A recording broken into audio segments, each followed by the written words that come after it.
Dağ deyib güvəndiyin insan kiridir. Etdin əlindən gələni dağ əridir.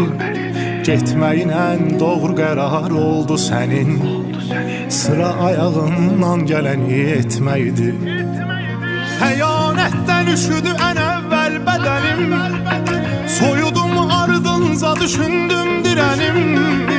Biraz sonra başladım hiss etməməyə. İçimdəki adam donaraq öldü mənim. Sən yanaqları gülən zaman batan adam, mən o boşluğa zamanlığın atan adam. Sən uzun uzun küsəndə kim tutan adam, mənsə səndən inciyəndə tərs yatan adam. Ey dəyər verib yanıldığım ucuz biri, eşq itirməklə bağlı qorxusuz biri. Sən rahatca tərk edən o qəlbi bu